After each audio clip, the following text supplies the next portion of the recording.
just comes a point in time where you have to stop giving a fuck. Yeah. No disrespect, but this whole system is not set up to bring truth. It's not set up to bring the real news. The news ain't set up to inform you. It's set up to make money. I was a communications major. I know the entire communications, this building right here is run off of advertising dollars, advertising money. That's the only thing that keeps this shit rolling. Are we being programmed? The short answer is yes. But before I sound like a conspiracy theorist, let me explain how. So let's start with school. From kindergarten all the way up to high school, we learn a bunch of abstract knowledge that we probably will forget because we won't even use once we graduate. They teach us the history they want us to know, so we become patriotic, law-abiding citizens. They train us to be good employees, but they don't really empower us to exercise our gifts and to find a way to capitalize off our gifts. And I'm aware that not everybody is meant to be a boss. Not everybody is meant to own their own business. But I feel like our school system doesn't encourage independent thinking or creativity. We're always just told to be realistic. In other words, be obedient to the system. That's one of the ways that we are programmed. Now let's get to social media. I mentioned this in one of my previous videos. The CEO of one of these social media apps stated that their main objective was to gain as much of your conscious attention and time as possible. And might I add, they do a pretty damn good job.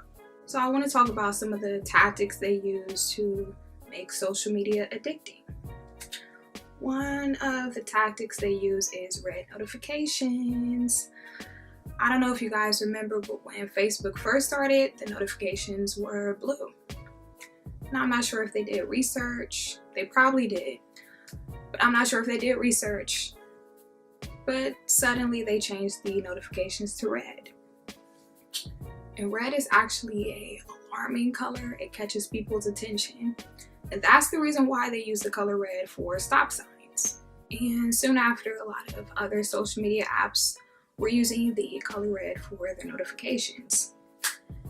And the color red really triggers our brains for some reason. I'm not sure why, but it really triggers our brains for some reason. So that's why a lot of times you'll have a notification, and even though you don't really care about the notification, you can't help but to click on it because you just want the red to go away. But the problem is, a lot of times you'll click on the notifications just to see what it is and just to make it go away. And then somehow you get caught up scrolling down your timeline. And another tactic they use is increased interactions. When Facebook first started, you could only like a post or comment on a post. Now you can give a fucking reaction to a post. You can put, oh, I like this post, I love this post. You can laugh at a post, you can be angry at a post. So that's one way that they keep people hooked. And that's one way that they keep people on these social media apps. And not only can you comment on things, but you can comment on somebody else's comment. And not only can you comment, but you can like a person's comment. So that's another little way that they keep people on these social media apps for longer. And the same thing with Instagram. You can only be able to like a post or comment on a post. Now you can comment on somebody else's comment. And you can like somebody else's comment. Even when I get notifications of people going live on Facebook or Instagram, I always think to myself, why the fuck am I getting this notification? Because this has nothing to do with me. There's even been times where I've gotten notifications. I've gotten notifications on Facebook saying so-and-so just updated their status. Am I included in the status? Was I tagged in the status? This has nothing to do with me, so why do I give a fuck? Humans are social animals by nature. And the makers of social media are well aware of this, and they found a way to capitalize off our vulnerabilities. And the way that they capitalize off social media is through advertisements. There's a few other ways, but that's the only way that I'm going to mention in this video. But a lot of these big corporations that we spend our money with on a regular basis fund political campaigns in exchange for policy favors. Now, this is not to say that they're evil. Maybe they are, but that's a different story. And it's not even to say that there's anything wrong with wanting to capitalize off something. Because unfortunately, we all need to make money in order to survive. And also, I just feel like we wouldn't want to live in a society where everybody was frugal and tight with their money, because then the economy would crash.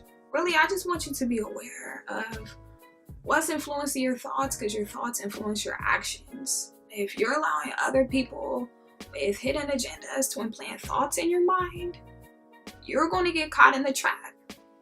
If a person can control your mind, they can control you. Slavery is not always physical. There's a little term called propaganda. And it means information, especially of a biased or misleading nature, used to promote or publicize a particular political cause or viewpoint. We're all victims of propaganda, and we don't even see it. People watch the news and think they're being informed, when really they're just being programmed. People are so distracted by things outside of themselves that they don't even know themselves. And if a person doesn't know themselves, you can mold them into whatever you want them to be, as long as you can trick them into thinking that they're thinking for themselves. I'm not saying any of this to be dark or negative. I just feel like you have to protect your mind at all costs. I feel like a lot of us are in a mind battlefield, and you really have to protect yourself. I don't think you should shut yourself off from the world, but I definitely believe in self-discipline. And I definitely think you should limit how much of your energy and time you give to things that don't serve you. How much of your energy and time do you give to bullshit that doesn't help you towards your purpose? I don't want to make it even seem like I have all the answers, because really I don't. I'm just a human trying to figure this shit out like everybody else. But I definitely feel like we're conditioned to think the way that we think. And that's why it's important to question things. And that's why it's even important to challenge your own beliefs. Yeah, so that's all I have for you niggas today. Deuces. Oh, wait. No, I almost forgot. This is my friend Jose's painting. I know you can't see the full painting and the shots, but it's big as... So yeah, if you want to cop some art from him, or if you want to check out some of his art, make sure you follow him on Instagram. Oh, and also I've started painting recently as a hobby. One of the paintings. This is one of the paintings that I made. Hopefully you can see it fully. But yeah, who knew painting would be so therapeutic? Yeah, that's all I have for you guys today. Until next time, see ya, deuces, bye.